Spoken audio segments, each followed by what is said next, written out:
রংপুর সম্বন্ধে প্রথমে বলি, আপনাদের এই সন্তান পুরো বাংলাদেশের গর্ব। আবু সাইদ অকাতরে জীবন বিলি দিয়ে পুরা বাংলাদেশের মানুষকে দিক নির্দেশনা দিয়েছে এবং সে আমাদেরকে কি বার্তা দিয়েছে? দেশের জন্য প্রয়োজনে জান দিতে হবে, কারো তাবেদারি করে থাকবেন না। আজকে কয়েকদিন আগে ভারতের রাষ্ট্রদূত বাংলাদেশে এসেছে বেনাপোল দিয়ে। তিনি সুন্দর কবিতা করলেন, একই আকাশ একই বাতাস। একটা কথা তিনি বললেন না, জিরি জিরি বাতাস চাঁদের আলো, এটাই তিনি বাদ দিয়েছেন। যদি এতই আপনার আমাদের জন্য মায়া হয়, তাহলে চারিদিকে কাঁটাতার কেন দিলেন? আমাদের জন্য যদি এতই প্রীতি হয়, তাহলে কেন প্রত্যেক দিন পুশিং করছেন? আমরা কেন ফরাক্কায় পানি পাচ্ছি না, তিস্তায় পানি পাচ্ছি না? আমাদের যে অভিন্ন নদীগুলি আছে, এই অভিন্ন নদীগুলি থেকে পানি কেন আসছে না? আমরা যখন দুইটা প্লেন কিনি, আপনাদের পেটের মধ্যে মোচড়ানি শুরু হয়ে যায়। আপনারা যখন প্লেন কিনেন, আমরা তো কিছু বলি না। আপনারা যখন বড় বড় জাহাজ কিনেন, আমরা তো কিছু বলি না। আমাদের দেশের প্রয়োজনে আমরা কি জাহাজ কিনবো, না হেলিকপ্টার কিনবো, না ট্যাঙ্ক কিনবো, না আর্টিলারি কিনবো? এটা তো আমাদেরকে সিদ্ধান্ত নিতে হবে, আপনাদেরকে না। আপনাদের দাসী তো আপনাদের কাছে চলে গেছে, এখন তো দাসী এখানে নাই। আমরা আপনাদের দাসী না। যদি বাংলাদেশের সাথে সুসম্পর্ক করতে চান, কাঁটাতারের বেড়া উঠে নেন, পুশিন বন্ধ করেন। আর কখনো বলবেন না রংপুর দখল করে নেব। আপনারা যখনই বলবেন রংপুর দখল করব, আমরাও বলবো ক্যালকাটা দখল করব। আগের দিন শেষ, এখন নতুন জমানা শুরু। এখন দাসীদের রাজত্ব নাই বাংলাদেশে। এই দাসীরা আর কখনো বাংলাদেশে শাসন করবে না। আজকে রংপুরবাসী কি মেসেজ দিচ্ছে পুরো বাংলাদেশকে? এত বৈরী আবহাওয়ার মধ্যেও লক্ষাধিক লোক বৃষ্টিতে ভিজে বাংলাদেশের মানুষকে এটাই বলছে, বাংলাদেশের বিপদের দিনে আমরা কখনো ঘরে ফিরে যাব না, আবু সাইদের মতো জান দিতে প্রস্তুত থাকব। আপনারা মনে করছেন বাংলাদেশ সেনাবাহিনী বোধহয় 2 লাখ বা 2.5 লাখ। আমাদের সেনাবাহিনীর সংখ্যা 1 কোটির উপরে। এই যুবকেরা যারা এখানে মাঠে আছে, তারা সবাই বন্দুক হাতে নিয়ে যুদ্ধ করবে।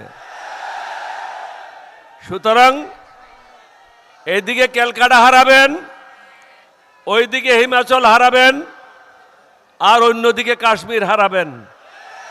সুতরাং এইদিকে পা বাড়াইয়েন না। আপনাদের জন্য ভালো হবে বাংলাদেশের সাথে সুসম্পর্ক করেন। আমরা কখনো বলি নাই আপনাদের বিরুদ্ধে এটা করব, এটা করব, ওইটা করব। আমরা চাই আমরা সুন্দরভাবে আমাদের ঘরটা পরিচালনা করি, এখানে যেন কেউ দাদাগিরি না করে। এই জামাত ইসলাম যারা আজকে নেতৃত্ব দিচ্ছে, তারা তো 2001 সালে বেগম জিয়ার সাথে সরকারে ছিল। তাদের সময় কি আপনাদের বিরুদ্ধে কোনো কাজ করেছে? করে নাই। এখানে মঞ্চে যারা আছে, প্রত্যেকের দল কোনো না কোনো সময় ঐক্য জোটের মাধ্যমে সরকারে ছিল। আমরা তো কখনো ভারতের বিরুদ্ধে কথা বলি নাই। আজকে কেন বলছি? কারণ আপনাদের ইউটিউবেরা, আপনাদের একজন সায়েন্টিস্ট, সে কি বলল যে রংপুর কিনে নেব বা দখল করে নেব, যেন তোদের বাপের দেশ। হ্যাঁ, এটা কি ইয়ে পাইছো, মগের মুল্লুক পাইছো? আরে বেটা, আমরা যুদ্ধ করে স্বাধীন হয়েছি। হাসি তামাশা করো না, পরনে ধুতি থাকবে না। নিজের দেশ নিজে সামলাও, আমাদের দেশ আমাদেরকে সামলাইতে দাও।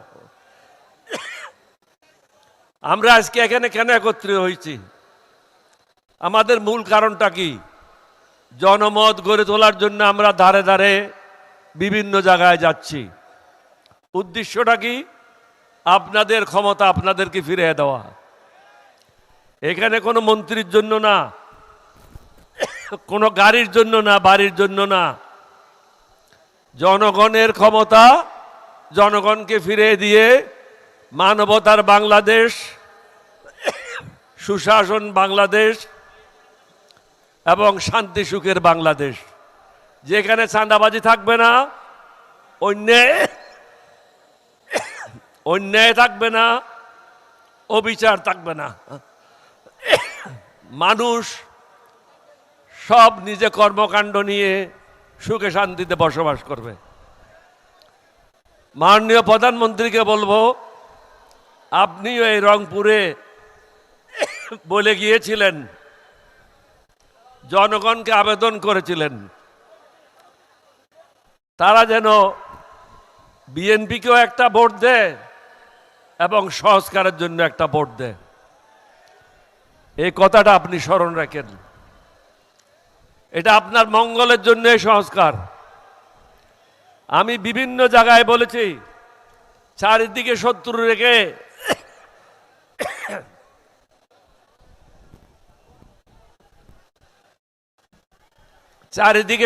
রেখে আপনি দেশ পরিচালনা করতে পারবেন না। আমি আগেও বলেছি, আমরা তো এখন বিভাগীয় পর্যায়ে করছি, এরপরে জেলা পর্যায়ে হবে, এরপরে একসাথে সমগ্র উপজেলায় হবে, পুরা বাংলাদেশ বন্ধ করে দেওয়া হবে। তখন কোথায় যাবেন? এই পরিস্থিতিতে আমাদেরকে যেতে দিয়েন না। দয়া করে সংসদে বিল এনে সংস্কারগুলি বাস্তবায়ন করেন। আমি খুলনার মিটিংয়েও বলেছি, একটা সংস্কার নিয়ে আপনার সমস্যা আছে। এই সংস্কারটা কি?